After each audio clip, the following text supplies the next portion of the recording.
क्या तुम बता सकते हो कि पिछले जन्म में तुम्हारे किस रिश्तेदार ने तुम्हारे लिए कितना विलाप किया था? नहीं केशव, ये मैं कैसे बता सकता हूं? मुझे तो ये तक याद नहीं कि वो कौन थे। बस जिस तरह तुम अपने पिछले जन्म को भूल गए हो, उसी तरह तुम अपने इस जन्म को भी भूल जाओगे। इस जन्म के रिश्तों का अर्थ तुम्हारे आने वाले जन्म में कुछ भी नहीं रह जाएगा। आज अभिमन्यु को तुम अपना पुत्र समझ रहे हो सकता है पिछले जन्म में वो तुम्हारा पिता रहा हो, या आने वाले जन्म में तुम्हारा महाशत्रु बन जाए।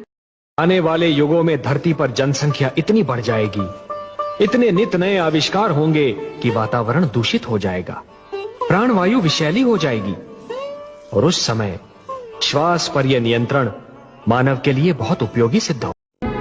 देवता भी मानव शरीर की आकांक्षा करते हैं, परंतु मनुष्य की विडंबना यही है कि वो इस शरीर को अर्थात मोक्ष के अवसर को गंवाता रहता है।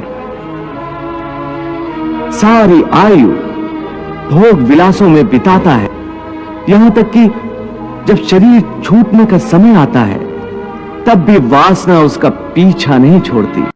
इस सृष्टि की रचना इन्हीं 3 गुणों के आधार पर की गई है।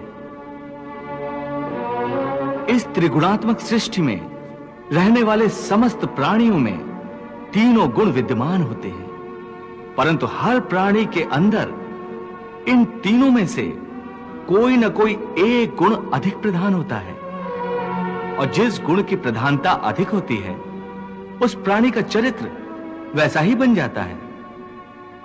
रजोगुण प्रधान पुरुष को ऐश्वर्य, ठाट बाट और राजपाट की लालसा होती है। तमोगुण वाला आलसी और प्रमादी होता है। द्वेष, क्रोध जैसी नकारात्मक भावनाएं उसमें कूट कूट कर भरी हुई होती हैं। और सत्व गुण वाला? सत्व गुण ही उत्तम गुण है। सात्विक मनुष्य सीधा और सच्चा हो।